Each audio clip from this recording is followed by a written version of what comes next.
एक कदम ईश्वर की ओर।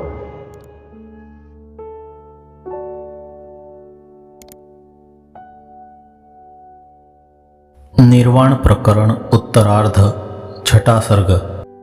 चिरकाल तक दिव्य भोग को भोगे हुए विद्याधर के द्वारा परीक्षित विषयों में उन्मुख इंद्रियों की नीति का वर्णन। अतः 4 साधनों से संपन्न हुए ब्रह्म जिज्ञासु को हे ब्रह्मन आप ब्रह्मोपदेश दीजिए, यह कहते हैं। विद्याधर ने कहा, हे भगवान आप मुझे उस परम पावन पद का शीघ्र उपदेश दीजिए जो पूर्ण रूप से कृपणता का निवर्तक, दुख रहित तथा निरतिशयानंद रूप होने से अति उदार है, आयासहीन तथा क्षय एवं अतिशय से शून्य है, आदि और अंत से रहित है। हे भगवान मैं त्रिविध ताप से अत्यंत संतप्त हूँ, अतएव सागर में डूबने की इच्छा कर रहे संतप्त सिर वाले पुरुष की नाई अब मुझसे विलंब सहा नहीं जाता। यदि तुम्हारी ऐसी स्थिति है तो फिर पहले ही क्यों नहीं आए, इस पर कहते हैं। हे मुने, इतने काल तक जड़ात्मा बनकर मैं गाढ़ निद्रा में सोया हुआ था, अब मन की तीव्रतर वैराग्य रूपी प्रसन्नता से जाग गया हूँ। हे भगवान मैं मन के महाभयंकर रोग काम से पीड़ित हूँ, अज्ञान की वृत्तियों दुर्वासनाओं से क्षुब्ध हूँ, मेरे समस्त कर्म दुरुच्छेद है। अतः अनात्मा में आत्माभिमानाकार से स्थित मोह से मेरा शीघ्र उद्धार कीजिए।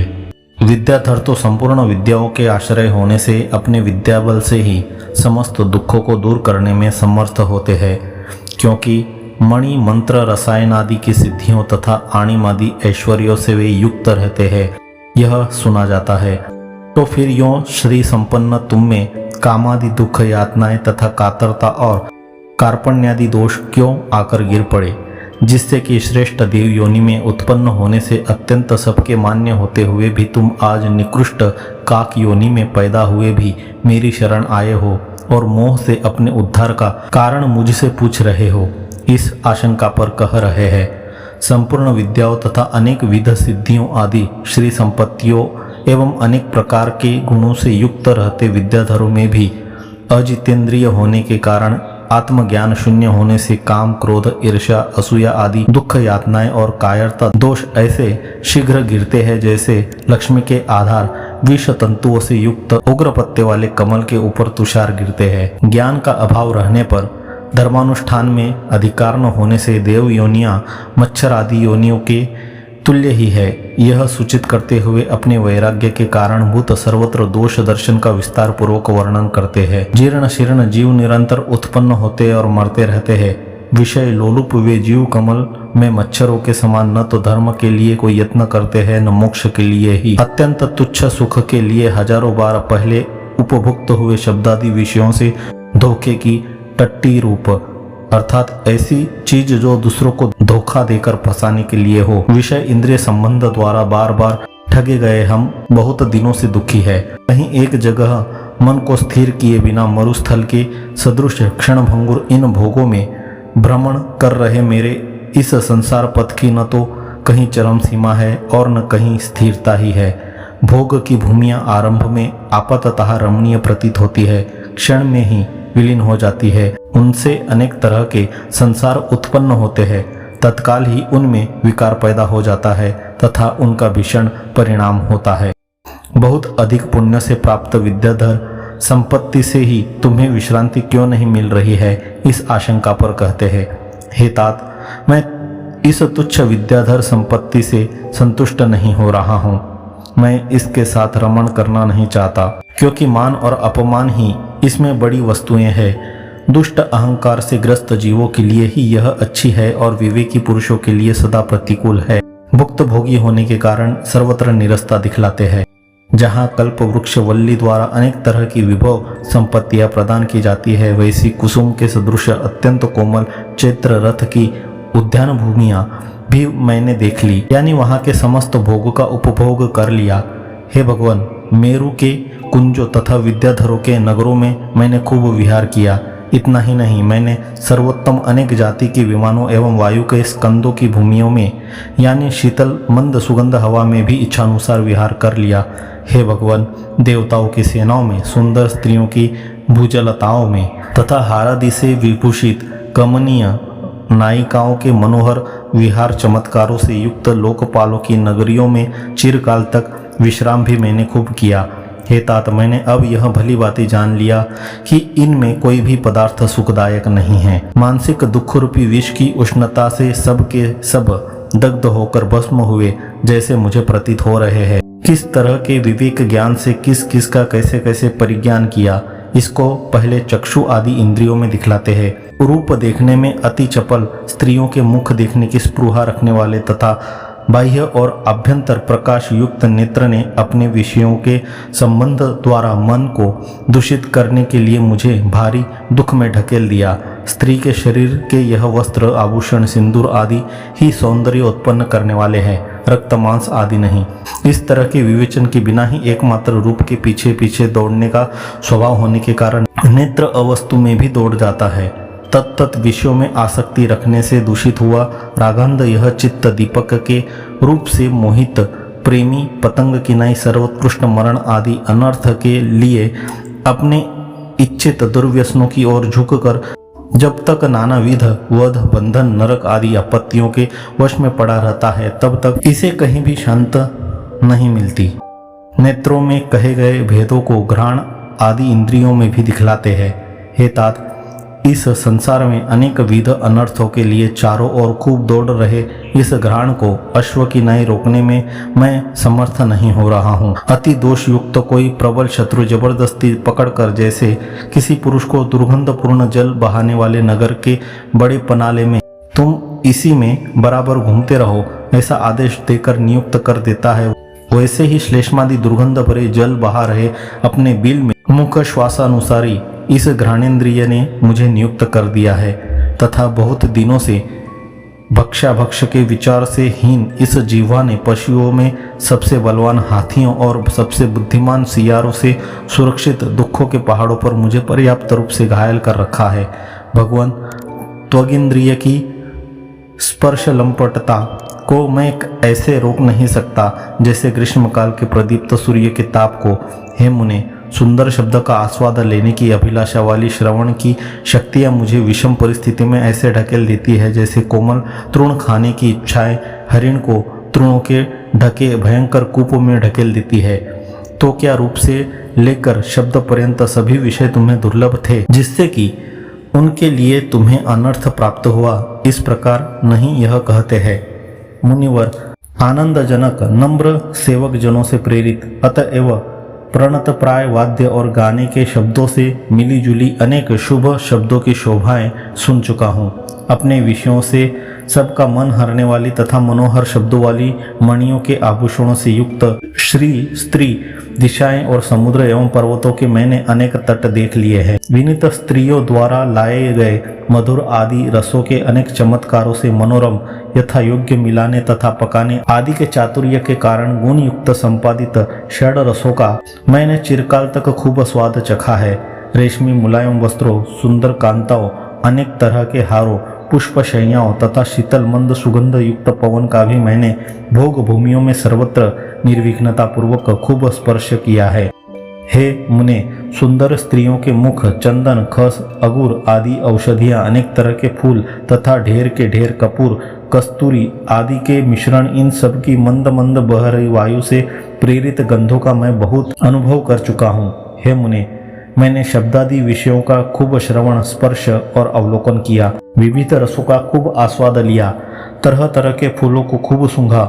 महर्षि, पुनः पुनः इन विषयों का उपभोग करने से ये सब के सब विषय मेरे लिए सूखे काठ की नाई बिल्कुल नीरस हो चुके हैं। ऐसी स्थिति में ये विषय तो मेरे लिए एक तरह से वांताशन प्राय अर्थात वमन को खाने के सदृश बन गए हैं। अतः हे भगवान, मुझसे शीघ्र कहिए, अब मैं किसका सेवन करूं?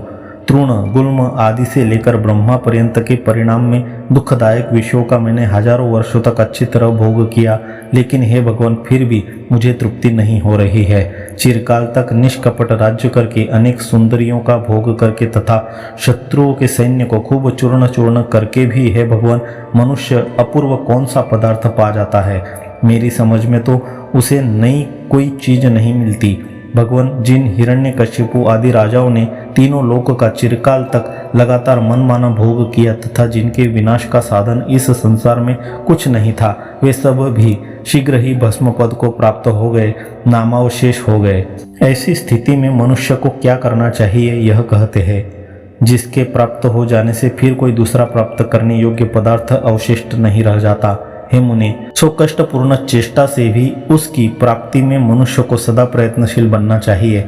चिरकाल तक अनेक विध बड़े बड़े भोगों का भोग करने वाले पुरुषों में भी भोग काल समाप्त हो जाने पर जिन लोगों ने भोग नहीं किया है, ऐसे अन्य पुरुषों की अपेक्षा कोई विशेषता नहीं दिखती। यह कहते हैं, जिन जिन पुरुषों ने अत्यंत रमणीय भोग का चिरकाल तक इस संसार में खूब भोग किया, उन सब पुरुषों के मध्य में किसी के भी मस्तक के ऊपर पैदा हुआ कल्पतरु वृक्ष आज तक किसी से नहीं देखा गया, जिससे कि वह पुरुष उस कल्पतरु की छाया में सदैव पूर्ण काम होकर विश्रांत करता रहे, और न उसके पैर में आकाश में उड़ने वाला विमान आदि ही कोई पैदा हुआ देखा गया, जिससे कि वह सदा ही सर्वत्र विहार करता रहे। दुख से त्याज्य होने वाली इस विषय रूपी महाजंगल की पंक्तियों में बहुत दिन पहले ही इन इंद्रियों ने मुझे ऐसे ठग लिया है, जैसे धूर्त बड़े बड़े लड़के सुशील छोटे बच्चे को ठग लेते हैं।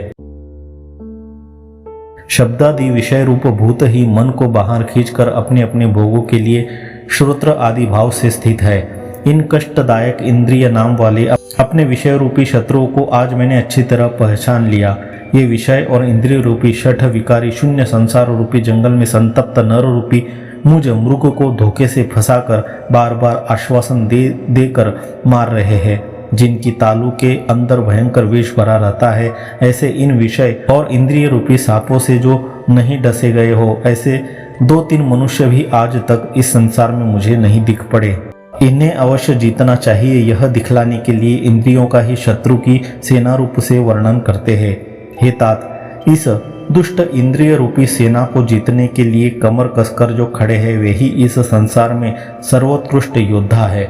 यह दुष्ट इंद्रिय रूपी सेना भोग रूपी भयंकर हाथियों से युक्त है, तृष्णा रूपी चंचल वागुरा अर्थात हिरण फंसाने का जाल से युक्त है, लोभ रूपी उग्र तलवारों से पूर्ण है, कोप रूपी बर्छियों से अंकित है, शीतोष्णादि द्वंद्व समूह रूपी रथों से व्याप्त है, अहंकार रूपी सेनापति से सुरक्षित है, चेष्टा रूपी घोड़ों से यह भरी है, काम रूपी कोलाहलों से युक्त है, और यह शरीर रूपी नगर के सीमांत को चारों ओर से आक्रांत कर स्थित है। मत वाले ऐरावत का मस्तक फाड़ देना बिल्कुल सरल है, लेकिन हे मुनीश्वर, कुमार्ग में प्रवृत्त अपनी इंद्रियों को रोक रखना सरल नहीं है।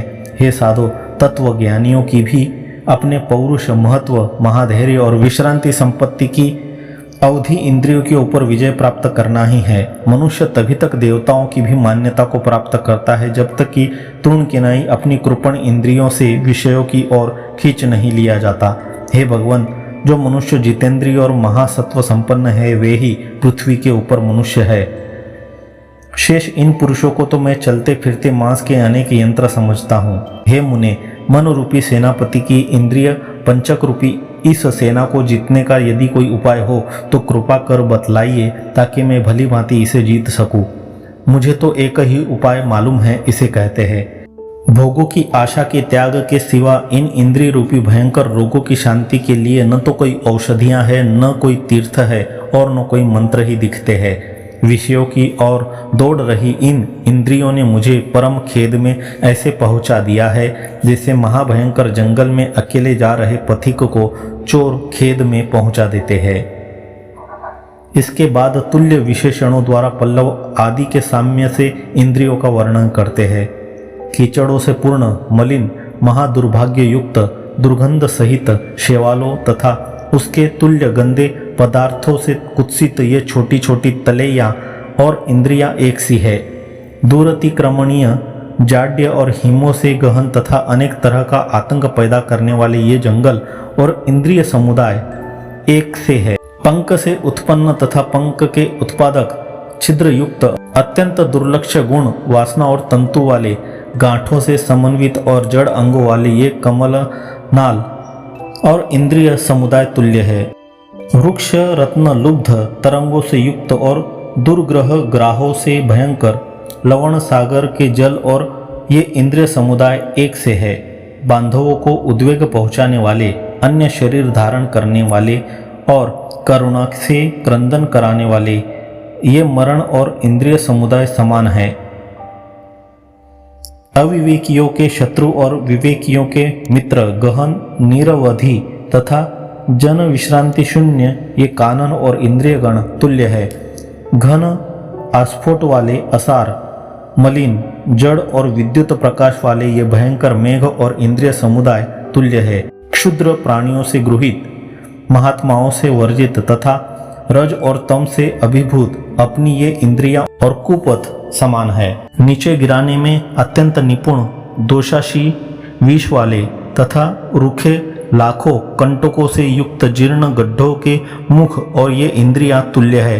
हे महामुने, अपने पेट पालने में प्रवीण, अनार्य, एकमात्र साहस में निरत और अंधकार में विचरणशील ये राक्षस और इंद्रिया तुल्य ही है।